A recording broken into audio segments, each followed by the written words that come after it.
Once again, we came back for you with another episode of the Clipboard. On one half of your podcast backcourt, I'm Coach Chuck, and to my left, it's Coach Rel, aka T Rob, and I'm gonna try to cut him off before he do it. I tried to cut him off before he did it. We're back, man. I know y'all missed us, man. A week is a long time, but we're back. I don't miss that. You don't miss? No, I don't miss that. We're back.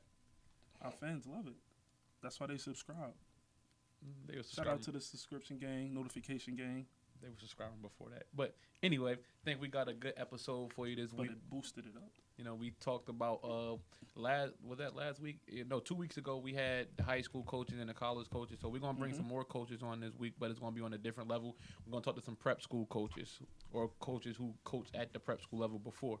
Okay, so the first guest that we have is somebody that we're very, very familiar with. I think we both coach for him. You coached for him for a while, actually family. So we're gonna go ahead and call him up and talk, give him some so he can give us some of his experiences. We're calling him in right now.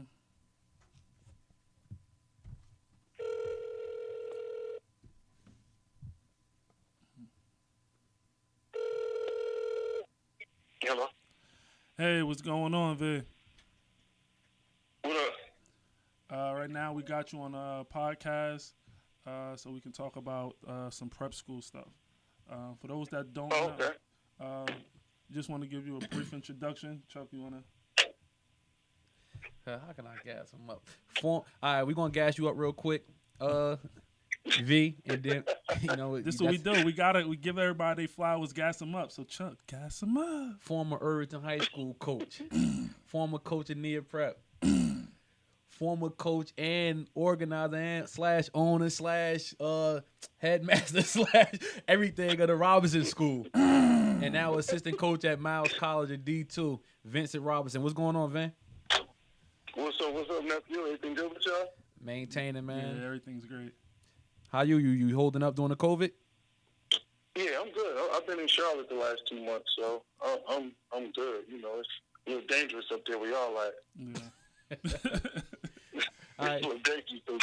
So, we know you, but, we want you to give a little background on yourself for those who may be familiar but not know, how you got started in coaching. So, matter of fact, we can even start at Ruckus North. You played at Ruckus North. You can start there and then, build your way up to where you're at now. Okay, I played at Ruckus North from 92 to 96. Sheesh. Left there. Bam got the job at Irvington High like 2001, I want to say. I coached there with him for a year on the varsity level. We had Reese Jarrell, James Phillips. Yeah, he actually had a pretty good team with those guys. And then I left coaching and I started my summer camp, the Vincent Robinson Basketball Academy in Union. Yep. So I did that for quite a few years. And then Alif Muhammad was starting a prep program at the Near Prep. So he called and I went down there as the AD and the head coach. And we did some great things, man. I just wanted, if it wasn't for Alif, there's no way in the world I would have been in post-grad basketball. I tell anybody that. Without Alif, there's no way I probably would have, just been doing summer camps, teaching and everything else. So, Ali pretty much gave me my start. But that first team we had is arguably the best team that I've ever coached, ever. We had Dave Laurie, JoJo Swift, Deion Waiters, Ron Spencer, Sean Berry, Yvonne Raymond. We had 8 or 9 guys that went Division I. We had 4 guys go D1 off the bench. So I coached there for a couple of years, and then me and him had a little situation, and I left. That's when my second year. And I thought that second team was deeper. I don't know if they were better, but they were deeper with new Fat Man, Shaq Thomas, Aki. We were literally 14 guys deep on that team. Yeah. So I left. We were like 5-0, and I ended up leaving. Me and him got into it. I ended up leaving, and I ended up starting the following year. I ended up starting the Robinson School, and I was there for maybe 8 or 9 years. And then I had numerous opportunities previously to coach on the college level, but I just didn't really want to leave. I didn't think school was where I wanted it to be. My kids were, younger, and then when Coach Watson got the job down in Miles, I was like, you know what, kids are old, everybody on their way to college, in college, and I always wanted to challenge myself to be a college coach, just to see if the things that I did at the prep school level, post-grad level, translated over to the college level. So, I reached out to B. B is probably the only person who I would have left the Robinson School for. He's the only person I would have left for. And, everything I know about basketball, I learned from B. So, reached out to him and was like, look, man, I got an opportunity at the college level. If you want to do the Robinson School, cool. If not, then, I'm going to stay. And he was like, nah, you done enough, go ahead and I'll take over. So, and that's what we are today. Went to Miles, won back-to-back conference regular season championships, conference championships, NCAA tournament, ranked number 19 in the country. Our head coach, Coach Watson, got national B2 Coach of the Year. Oh, nice. One of our players, Avery Brown, is the reigning Player of the Year in the conference. Jelani Watson-Gale is second team all-conference, conference tournament MVP. So we have 6 of our top 8 guys returning next year. So we should be preseason top 20 to top 25 in the country next year. Nice. All right. So this episode is about prep schools. So the first thing that people want to know about prep schools, how do you differentiate from a good prep school and a bad prep school? What would you tell the parents that's looking to send their kids somewhere? Well, it's a difference. There's a difference in prep school and post-grad. Okay. What we do is post-grad. The difference in prep school, like when you talk about prep schools, you think about what St. Benedict's prep used to be. Okay. The difference in prep schools and post-grad is prep schools can actually provide classes, core classes that the NCAA accept, and those type of things. Post-grads don't provide classes, so it flip-flops. So when you're in regular prep school, you go to class 8 hours a day. Okay. You practice for 2-3 hours a day. When in post-grad, it's the total opposite. You practice 6 or 7 hours a day, and then you go do your ACT prep, or if you got a couple of core classes that you can take, you do those for 2-3 hours a day. So that's why when you look at what we've done at the Robinson School, where all our guys got scholarships, because we practiced for 7-8 hours a day. So whatever bad habits you had, we worked on them. The things you did well, we improved you on those things as well. But what separates a bad prep school, a post-grad program prep school from a good one? I think it's the total foundation. Like when you look at your good post-grad programs, they have more than one coach. Okay. They've partnered with, whether it's a high school or online school or somebody else, to provide classes. So if you got a kid who has an IEP, well, as a postgrad, he can repeat 3 classes. That 3 classes can drastically improve a kid's GPA, especially if he got 3 classes that he got D's in or that he failed.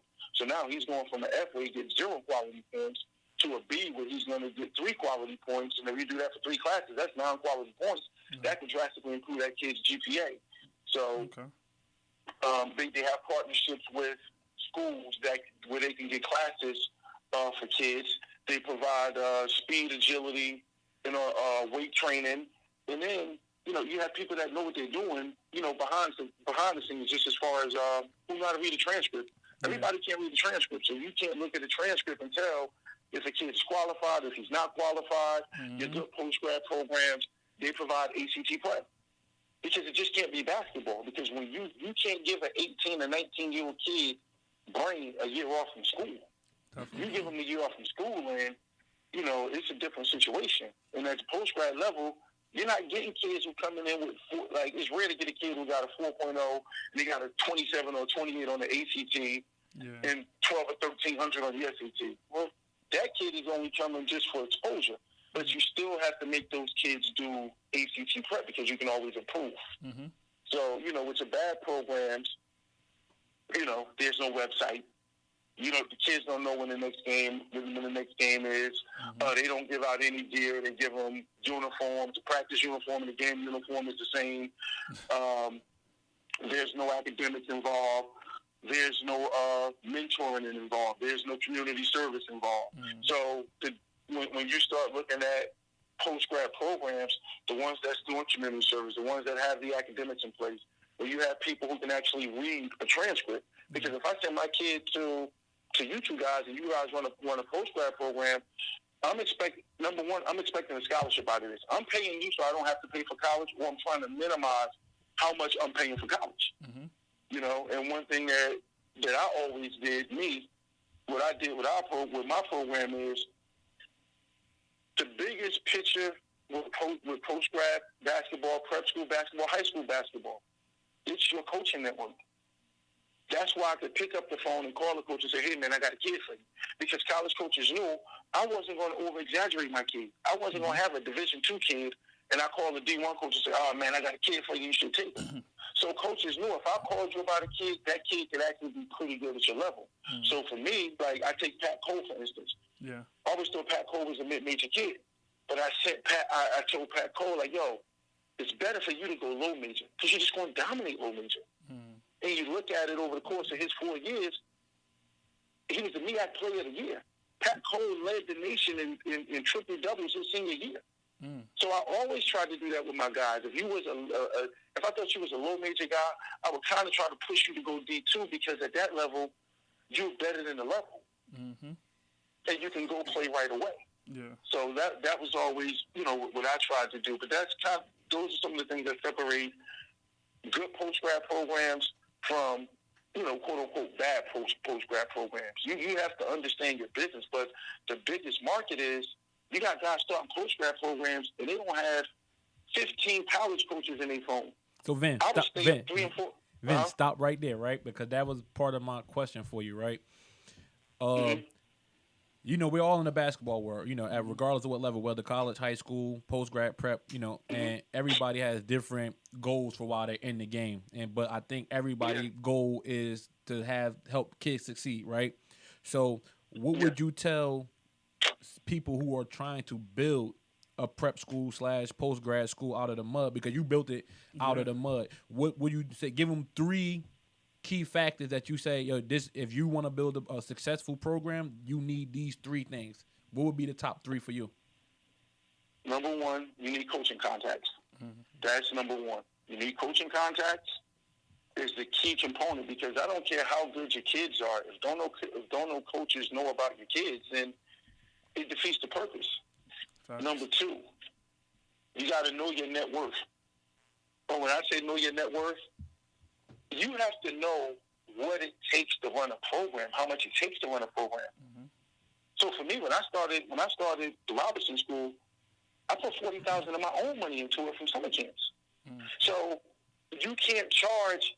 You got guys out here charging kids $1,000. Well, what you gonna do with $1,000 in a post grad and your startup program?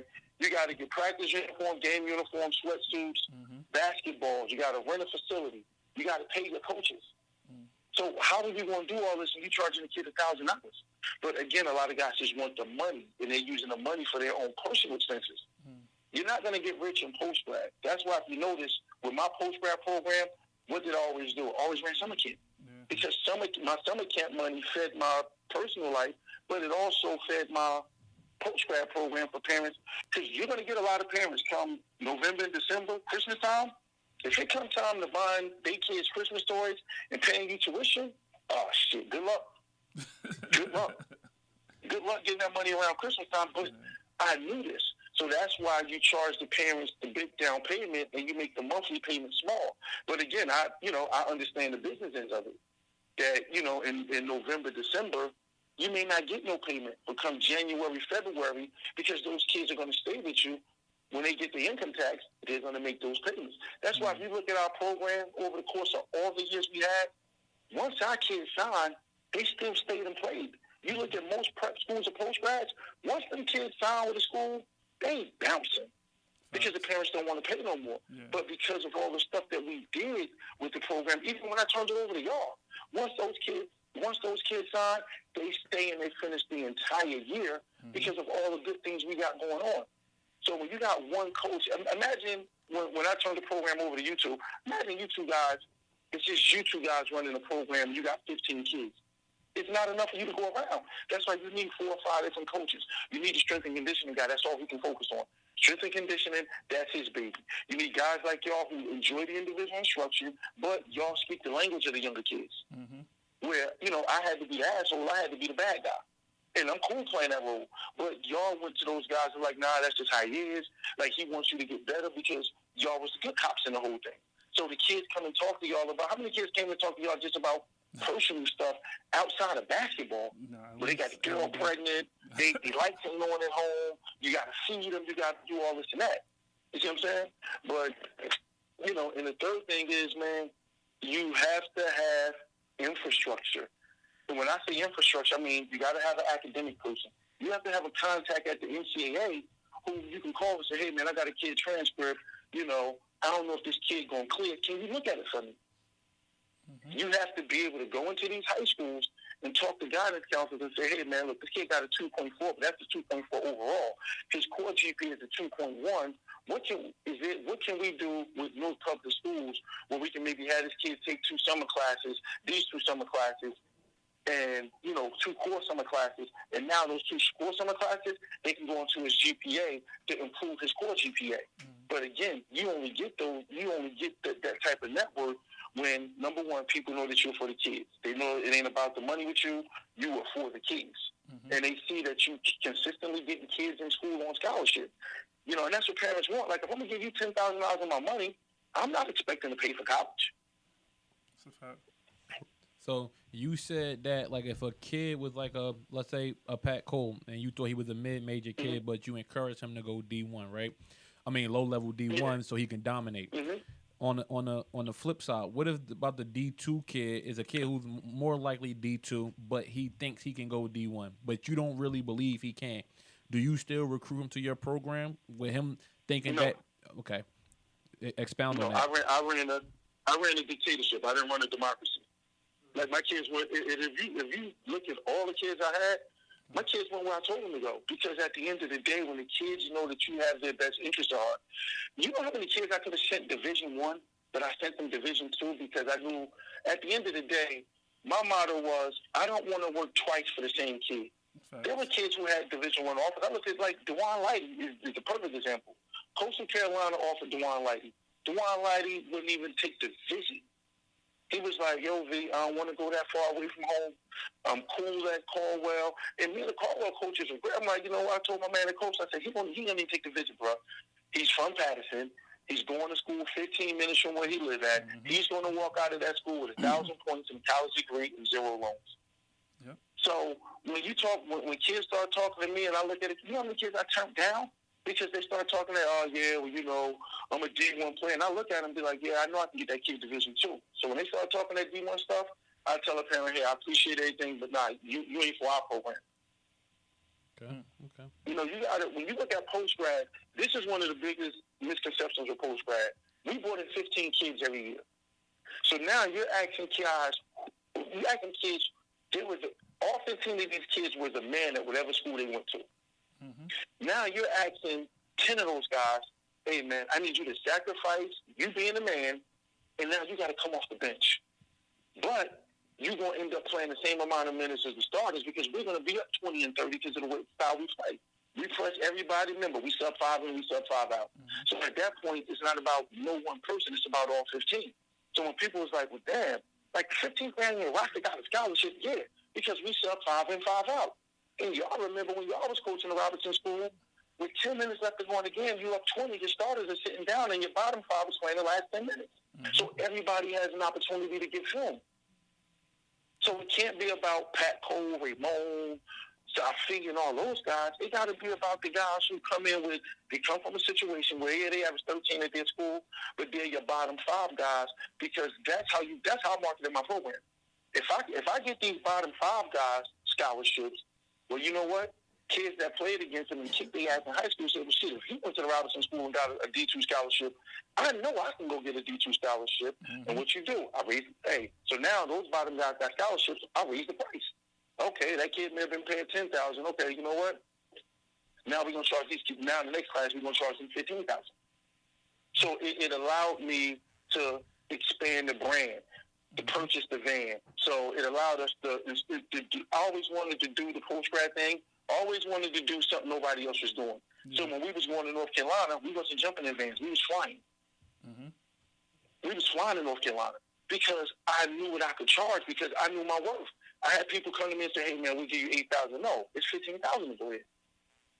Because I knew I calculated in the price of what it's going to cost to pay the coaches, what it's going to cost to fly to North Carolina, stay in hotels for a week. Ain't like we were staying in, a motel. We were staying in hotels. Yeah. You got 20 people that's flying. So the trip to North Carolina for the week, that cost us $20,000. But it was well worth it because I knew for a fact 5 or 6 of my guys was going to pick up offers from black colleges. Mm-hmm. So what I did is I figured out instead of going to New Hampshire, Maine, mm-hmm. Connecticut, Vermont, and playing those post-grad programs, there's not one school outside of UConn and those other schools that my kids don't go to, and they don't recruit my kids. So I start going south because most of my kids, 99% of my kids was black. And they was going to end up in black schools. Mm-hmm. So I start going to schools in the South saying, hey, man, we coming down, this, that, and the other. So what I would do is we would go play games, and then we would do college tours. So they would have their admissions counselor and all that other stuff take us around the school, Johnson C. Smith, Queens College, UNC Charlotte, Shaw, North Carolina A&T. But what I would have with me, I would have 5 official transcripts for each one of my players. So now when the school offered them, it was like, yeah, V, I'm going to offer that kid. I'll pull it out my bag. Here goes transcript right here. So they knew I was professional, and they knew I understood the bigger picture on how to get my kids in, how to get a kid qualified. And if you don't understand that part, basketball is the easy part because we all love basketball. Mm-hmm. It's the academic component now with the NCAA being what it is where a lot of these post-grad and prep programs, that's where they go wrong with the academic part. The basketball part is easy because we all love coaching basketball. But if a kid needs 2 classes or a class, can you help that kid get a class to get qualified? Are you going to provide ACT prep with real ACT prep teachers mm-hmm. who are going to come in, do 2 hours of ACT prep each day? So now when the NCAA, when that kid try to go to school, and they say, well, that kid jumped from a 14 ACT to a 27 ACT. Well, what ACT prep course did he take? Well, you was one of my ACT prep teachers for English because you got an English degree. Yep. What did these kids have to do every day when they came in? They signed in. They signed in every day. They put their cell phones in a box. That's right. And that's the same exact thing that we do at Miles College. Mm. So the transition from college wasn't big to me. My biggest transition in college is going from being the head dude in charge to being the associate head coach. So now instead of me giving the orders, now I got to take orders from somebody else. Mm-hmm. That was my biggest challenge. Gotcha. The basketball part is the basketball part. The academic part is the academic part. It doesn't change. It's all within the culture of what I did at the Robinson School is the same culture that Coach Watson did at Benedict, that he brought from Benedict to Miles and that I brought from the Robinson School to Miles. Okay. One thing I want to ask you about is scheduling. All right, so it's a lot of post-grads that pop up here and there all the time. How do you pick through all that to pick out your schedule? When you're doing a schedule for a post-grad program, mm-hmm.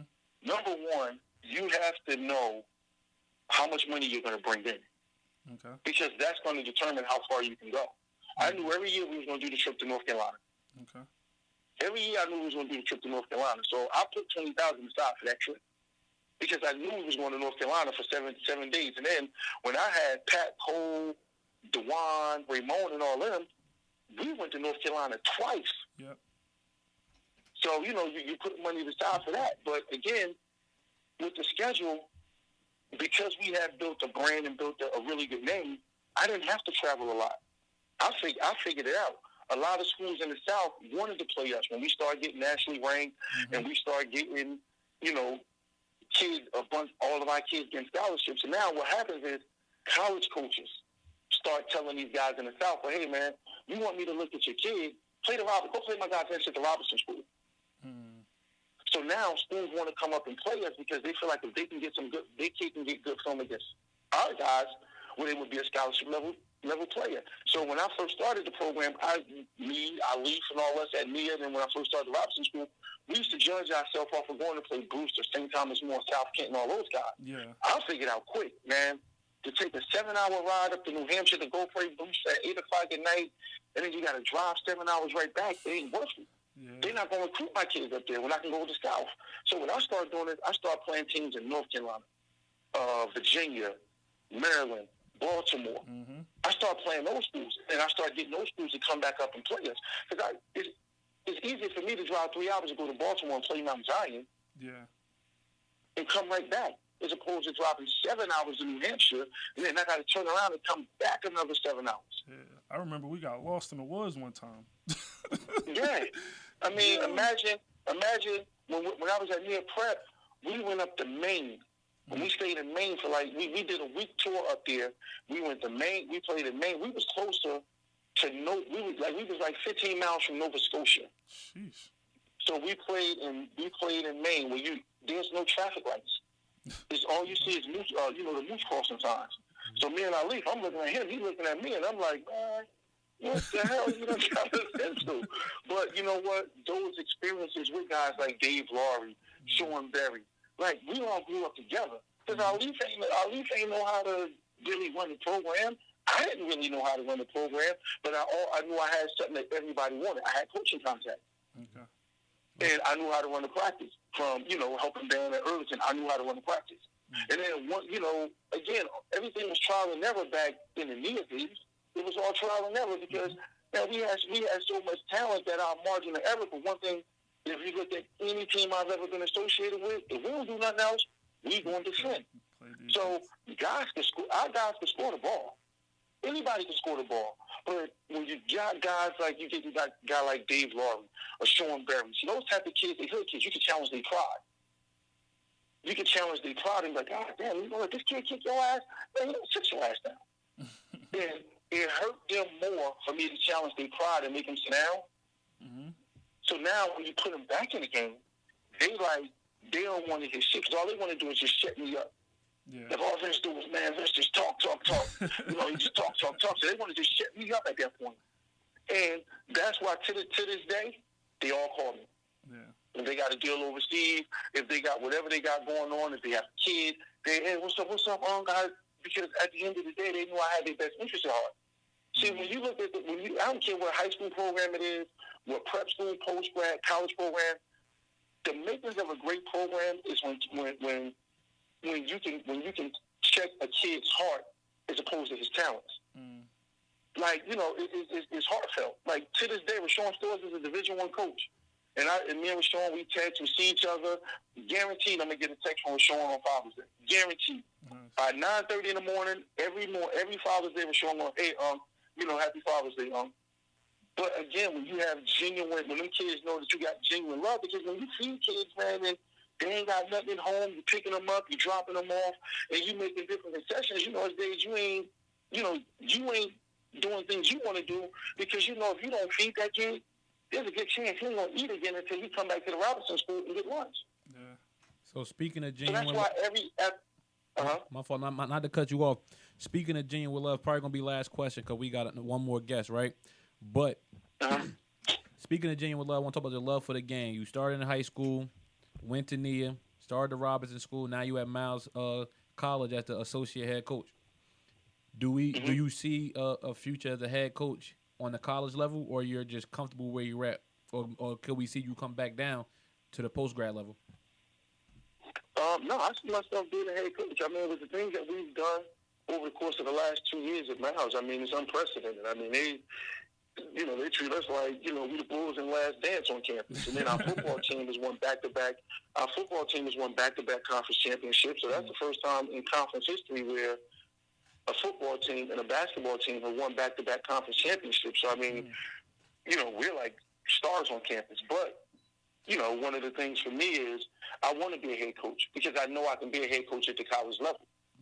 Just with the success that I've had at NIA, the success I've had at the Robinson School, the success that we've had at Miles, I know I can run my own program because I ran my own program. It's no different than running the Robinson School in NIA. The difference is now you got a machine behind you. You ain't got to worry about raising, $50,000 or $70,000 for the season. So now you got a machine behind you that's already going to put the money into it. All I got to do is worry about academics and coach and that. I mean, that's cool. But if I do ever come down, and I was just telling my man this, if I ever come back to post-grad, all I'm going to do is I'm gonna take my Robinson School model and I'm going to put it in 10 major cities across the country. I'm going to put my Robinson School model in Charlotte, Birmingham, Atlanta, Houston, Dallas, LA.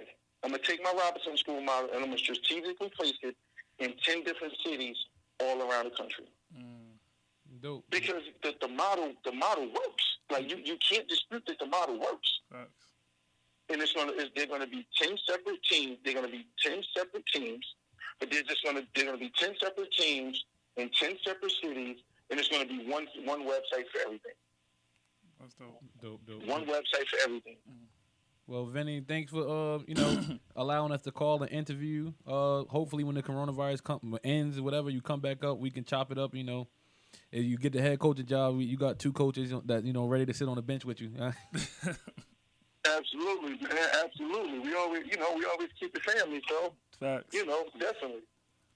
All right, good hearing from you. I Thanks appreciate again. y'all, man. Hey, I'm proud of y'all, man. I'm so proud of y'all for what y'all doing. I don't think y'all really realize how big, the podcast is, that people go on, and I'll be sending it to different coaches and stuff across the country. Like, hey, man, look what my nephew's doing. They got a podcast, this, that, and the other. So, I mean, it's big, and especially during a time like this. And lastly, man, rip to my man, Mick Carey. He was one of the coaches at the Robinson School, passed away last week.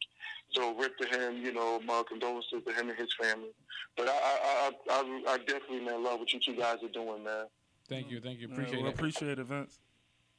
All right. Love y'all, man. I love you too. Speak to you later. All right, later. No, I'm gonna hold him to his words. I mean, if he ever become a head coach, and we got it on audio and we got the film, so I'm gonna just take the little clip. I'm gonna send it right to his phone. As soon as he announced it on Facebook, you're gonna put it on Facebook. He put everything on Facebook. As soon as he put it on Facebook, right in the inbox. Remember this? No, I'm not putting it in the inbox. I'm putting it right in the comments so everybody can see it. Everybody need to see. Be a man of your word, Vince. Now we gonna call our second guest real quick. Hold on. He was texting me during it, like he told me 3:45. I'm like, hey, relax.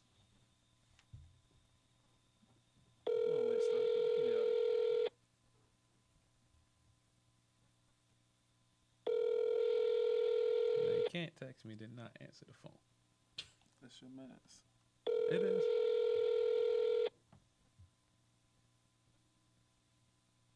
I'm gonna ring 2 more times. You have reached the voice. There we go.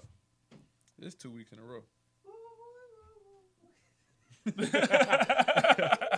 So call him one more time. If not, then we can just talk about the last dance. Whatever.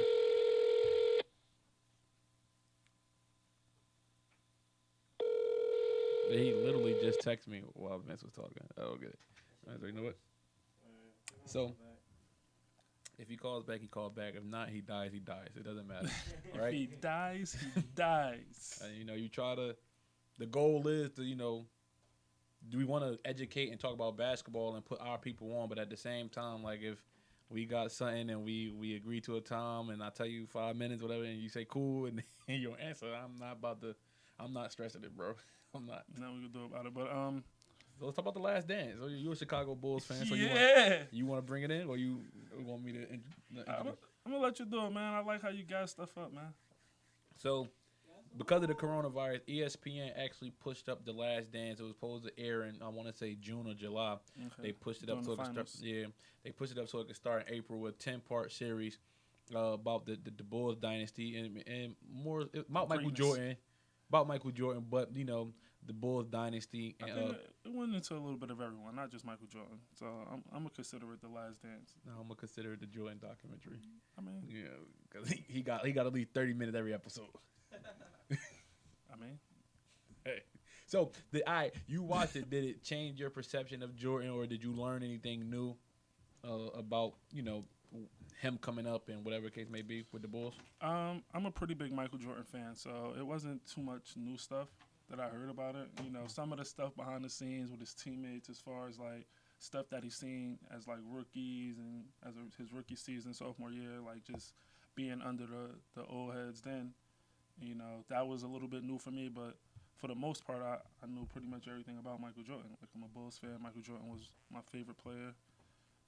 So it was nothing really new about that. But I did learn a lot of stuff about other players, like that was around. Okay, like me, I mean, I heard about Jordan being hard on his teammates, but just watching it, and he was constantly picking on Scott Burrell. Oh, Scott Burrell. He's constantly picking on Scott Burrell. Then we all knew he punched Steve Kerr in the face, but then you learn what have you. Kerr pushed him first, and he punched him. But then you kind of get some respect for Kerr because like Kerr ain't no bitch. Like at that time, MJ, well, he's a GOAT. He a god. Like nobody would really challenge him. You know what I mean? And I wouldn't say nobody. There was a few players that would on his team. Not talking about the Pistons or none of them. I'm talking about on his team when he's saying, "Yo, you ass" or whatever. A lot of people just took it. Yeah. Or whatever case may be. I get it. I get that. He Kerr like, nah, fam. Like I don't care if this is the little white boy from Iowa, Idaho, wherever he's from. He said, nah, fam. I mean, he got punched in the face for it, but he actually gained Jordan's respect, and he wound up playing a monumental part to that Bulls team. So that was dope. I learned about Pippen a lot. I mean, I feel bad for him because he was severely underpaid for majority of his career with the Bulls. That was something I really didn't know much about as a kid, because at that time we were like kids. So I didn't really understand the contracts and what was going on with the money situation. I just knew about what was happening on the court. Okay, so now that we brought those two parts up, the way Jordan treated his teammates and the contract value that Scottie Pippen played for in this era, right? We could talk about NBA, we could talk about overseas, or we could even talk about street ball. Yeah. Do you think any of the players now, let's just talk about Jersey, any of the players now, who would be the alpha, like the Jordan? Now I don't want to say the Jordan. Who would be the alpha dog, and do you think that the other players will allow him to treat them the way Jordan treated them because he wanted to win? In street ball right now? Yeah. I think that's probably a toss-up between Joe Boob and Corey. Mm-hmm. I think Corey might be at the top of the chain just because I feel like he has an intimidation factor over a lot of these players. Like, he has that aura about him that people are scared of him. Like, I've seen him in games, like, say certain things to people, do certain things to people, and they just accepted it, Joe, he's more of a rah-rah in your face type of guy. I think Boo, he's a rah-rah guy at times, but he does it in a way that only you two gonna know about it, and he gonna say it in a way that he's serious. So that intimidates a lot of people too. But I think it's Corey, and I think Boob and Joe is like right there right now. Better yet, who do you think has that determination to do anything to win? Like Jordan was just making up stories in his mind. Like the kid had 30 points. I think he played for Washington. He was a rookie. He scored 30, and then Jordan was going around telling people he walked up to him and said, "Hey, good game, old head," or something like that. And that story never happened. Who do you think has that same determination to win? I don't think any of the players that will get to that extreme where they're going to make up a story. But the person I think that values winning the most and is going to try to do whatever he can to win above anything else, like any personal mess-up or any talking crap on Instagram or Facebook or anything like that, I think Boob has that determination that he's going to win at any cost.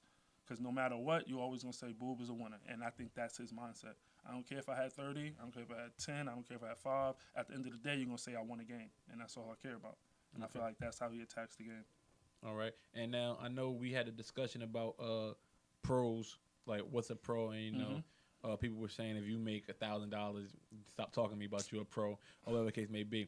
Do you think anybody right now is taking like a low ball contract just to go overseas, or do they want to be, like Pippen took the low ball because he wanted the security of, He's taking a low ball contract right now.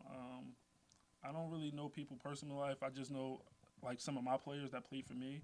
So like Josh Morris, whatever. I think this is only his second year overseas, so he's not getting a huge contract, but he's performing though.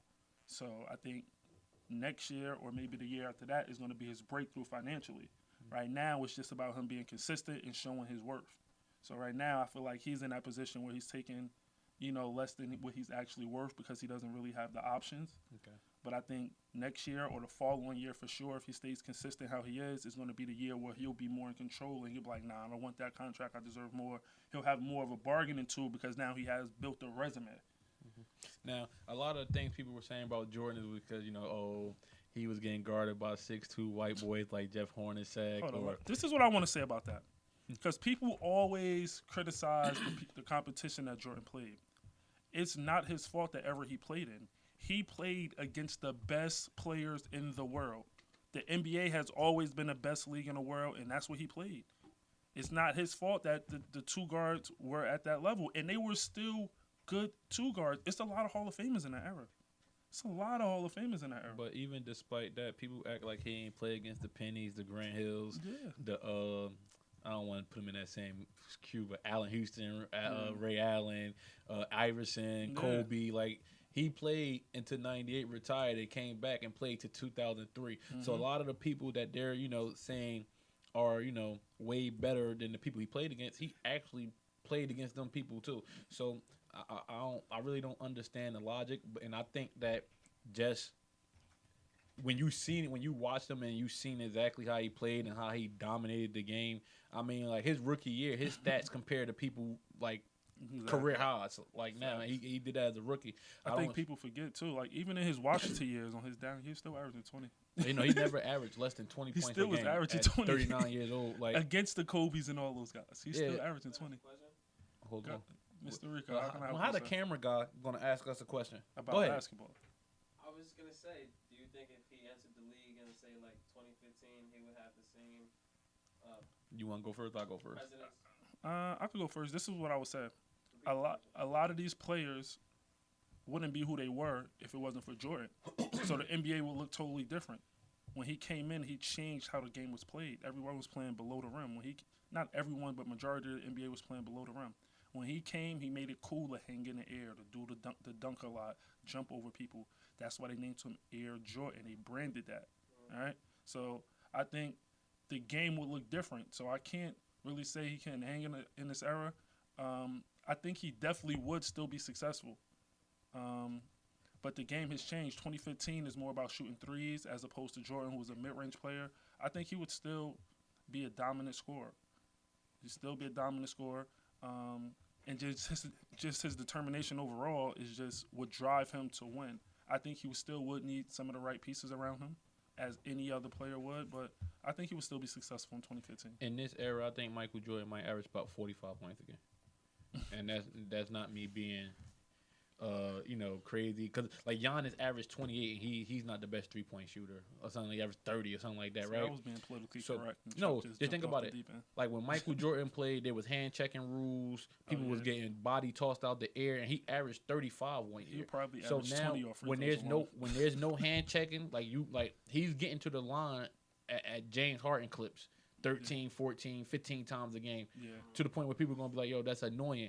And now when he would get clothesline out the air before, they might have called a flagrant foul, and that was it. Somebody do that now, you're ejected. Like, you know what I mean? So people aren't really willing to do that, and you're getting fined something crazy. People don't want to risk their money. So will it be tougher for him? I think it'll be a little bit tougher because, people are more athletic, but I just think his determination to be the best. But I think people, forget that. Like, it wasn't only that he was great and he won. He wanted to be the best, and he wanted to embarrass other players. Like, look at Clyde Drexler. Clyde Drexler is a Hall of Famer. He's a great, and he just said, like, yeah, he's good, but I wanted to embarrass him. Like, I wanted to show that there's no comparison between me and him, and I don't think it's too many players that have that same mindset. Maybe Kobe. Well, not even maybe. Kobe is basically Jordan 2.0. So Kobe, I think Bron has it at certain times.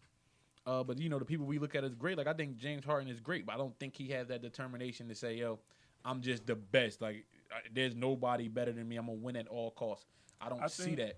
I think certain players like James Harden, they have their certain agenda where, like, you know what, I'm just going to be the best scorer, and everything else will fall where it falls. I mean, I think certain people have to learn how to win. And Harden won early, with the Thunder. They went to the finals, but he was the sixth man. And now it takes a different level to actually be the winner to be as a face. Nah, definitely. You know, where if you lose, all responsibility falls on you. You know, damn. Even though he had 41 Game 7, he couldn't get him over the hump. You know what I mean? Like it's on Kevin Durant that the Thunder ain't beat Miami in the finals. But I remember James Harden disappeared. That's a fact. But people don't talk about that. They just say, "Yo, Kevin Durant didn't win." I think they mentioned that. Not. They put it on Kevin Durant more than they put on Harden. Of course, because he was the leader. They put it more on him. But that's something that's been following Harden throughout his career. Yeah, he disappears in the playoffs, so they go back to that moment. But listen, it just didn't start coming up until he became the face. Like after it happened, people wasn't talking about that 2 years later until he went to Houston and he started losing in the first round, second round, and they're like, damn, he can't get it done ever since OKC because now he's the face. So I think once you become the face of a franchise, you have to learn how to win. LeBron had to do it, and I think, you know, he went to Miami and it was, you know, I think it was a little bit of a cheap move, but he still had to learn how to overcome it because even though he joined up with them, it was a lot of pressure in that. Facts. You know what I mean? Even Kevin Durant, what if he went to Golden State and they lost? You know how people would have killed him for going to a team that was 73-9 and they beat you and then y'all lost? There's a lot of pressure in that. So I don't think people look at it from that standpoint. But, you know, we're going to start wrapping up. Let's do it like this, though. Before we wrap up, we're going to do the Mount Rushmore, right? Your top.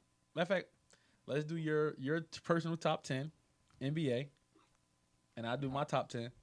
My top 10. And so this top 10 is the people that I think are the 10 greatest players, or the people that I like the most. The people that you think are the 10 greatest players. Wait, do you want to talk about the ESPN list first before we name ours? Sure. We can put that. Let's put that list out there. Okay. We'll put that list out there. You got it. I'm pulling it up now. So ESPN came out with a list maybe a couple days ago. What's today's date? The 24th, like last week, 2 weeks ago, and they put out the players from 74 to 1, which they left Carmelo Anthony off the top 74, which I think is highly disrespectful. So, we gonna name their top 10, but before we name their top 10, what do you think? Like, how do you rate players? Is it by rings? Is it by pure talent? Is it a culmination of everything? Like, how do you rank them? I think it has to be a mixture of everything combined. So, winning, talent, skill, determination, all of that kind of goes into it. You know, how hard you work, that all plays a part into it for me. Okay, so the top 10 for ESPN was at number 10. It was Shaquille O'Neal. And that's your favorite player, right? You know that's one of my favorite players. At number 9, it was Kobe Bryant. Yeah. At number 8, it was Tim Duncan. Number 7 was Larry Legend. Number 6, it was Wilt Chamberlain. Number 5, it was Irvin Magic Johnson. Number 4, Bill Russell. Number 3, Kareem Abdul-Jabbar. Number 2, LeBron James. And number 1, Last Dance. Michael Jeffrey Jordan. Okay. So, people gonna be mad at me because I'm not really a big fan of all them old people. Okay. I'm not. So the Bill Russells, all of them guys, like, I respect what they did. They did what they did in that era, but I'm good on them. Okay, so name your people. So, number 1, Michael Air Jordan. I mean, I got his sneakers on right now, so. I'm on the top down because the bottom is the bottom. So that's number 1. Number 2, I'm going to leave Kobe there. I just like what Kobe did as far as his approach to the game and how he just, like, worked super hard and had a certain determination to get to a certain place. He was the closest to me to Jordan. Number 3, I'm going to go LeBron. Number 4, I'm going to go Shaq. Shaq is probably the most dominant player to ever touch a basketball. Number 5, I like Magic. Number 6, I like Bird. I just like Bird for some reason. I like his toughness, the stuff he did back in the day. Like, he ain't really had no back down. There's something about those different type of white boys like that just, you know, they just stick out to me, you know. Especially in a league that's dominated by mainly African Americans. He came in with his own swag. He didn't change for nobody. He played the game how he wanted to play it. He wasn't no punk. He ain't back down from nobody, you know. And he had some classic battles. He had some classic battles with Magic. So I'm gonna put him there at number 6. Number 7. This one gets interesting. I'm gonna go with Bill Russell. Even though I know I said I ain't really a big fan of the old heads, I gotta put respect on his name. Like, he got what, 11? 11, yeah. He got an extra finger, like on some weird shit, like some X-Men type shit. He gotta grow an extra finger just for his rings. So I gotta put him in there. So what I'm at now, 8. 8. Sweating over here. It's getting hot. It's hot in here. 8.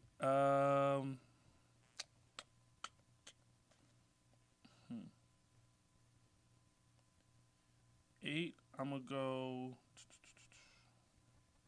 Wilt. I'm gonna go Wilt for 8. Wilt is Wilt. Like, it's no self-explanatory. Who am I missing right now? Oh, I'm sorry. I left somebody out. I left somebody out. Hey. Damn. How did I leave Kareem out? I'm sitting there. I'm like, when is he gonna say Kareem? I left Kareem out. So you want me to go? You want me to take over? Nah, I'm gonna finish my list. Go ahead. So I'm at 8. I'm gonna put Kareem at number 5. Move Magic up. Move Bird up. Move Bill Russell up. So everybody moved up a slot. But I'm gonna drop Kareem in there at number 5. My top 5 is based off of how I feel they would play against each other, like, and what I think they would do. So that's why I got Kareem at number 5. Like, I don't think he was ready for Shaq. Shaq was too powerful for him. So that's why he right over Shaq. Even though he dominated every era, but yeah, I'm good on that. Who I got left? I got 2 more spots left. No, you got one now. I got one more. You did. You was at 8, but then you put Kareem in. You moved everybody back now. All right. So who was the last person in my top 10?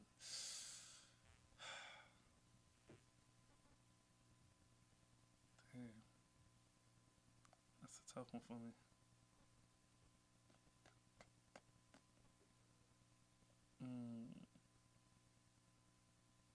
I don't know. I'm leaving it at 9.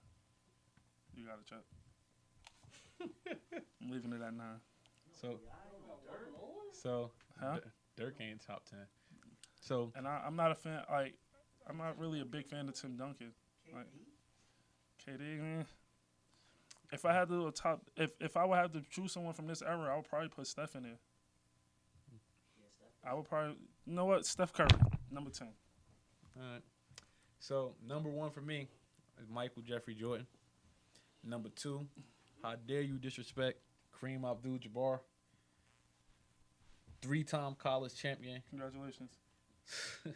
That's crazy. All-time point leader. Congratulations. He's at number 2. He's at number 2 for me. And I know you said what Shaq would do to him offensively, but Shaq couldn't guard him offensively either. And booty ass skyhook wasn't working on Shaq. Fuck nobody. outta here. First off, Kareem like 7'3".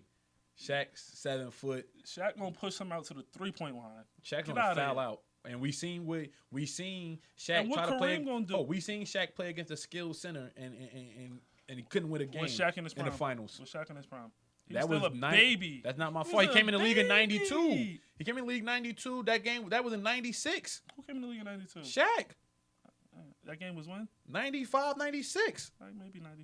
You talking about the Eastern Conference Finals? No, when Hakeem was in there Hakeem. smoking his boots. Yeah. He was still a baby. I don't want to hear that. He was still, I don't Jordan hear ain't that. win until what year? Year 7.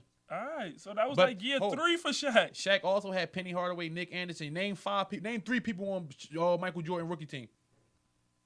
Are we not talking And about Michael Jordan? you can't. Because the only person you're gonna name is Orlando Woolwich. Everybody else was a bunch of me's and you's. Julius Erving?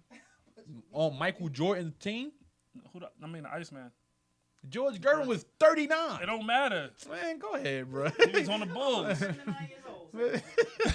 Anyway, I got Michael Jordan Ask me to 1. name somebody. I got Kareem number 2. At number 3, I got Kobe Bryant. I'm a big Kobe Bryant fan. Even though Jordan the GOAT, and I know that, he's my favorite basketball player all time. So I'm going with Kobe at number 3. It pains me to say this, but I got LeBron. Why does that pain you to say that? Because I don't know. Like, I mean, he's great. Don't get me wrong. Great. He's dominant. He don't have no moves to me. Like, and I just feel like, cares? and I feel like He got that. I feel he like- about to shoot a 3 to side. I feel like he orchestrates all his teams but not the first 6-7 years in Cleveland, but every team since then he's orchestrated them to be great. I'm going with Dwayne Wade. I'm going with Bosh. Okay, no, you know what? I'm going back to Cleveland because they got Kyrie now. We're going to trade Andrew Wiggins and Anthony Bennett for Kevin Love. Or I'm going to go to L.A., and now he had his agent talking to Anthony Davis. And Anthony Davis ain't say nothing about leaving New Orleans till LeBron went there. I just feel like So that. What you mean? So I just it takes a little bit of the competitiveness away to me. could you build your own team? We said what? Because he built his team.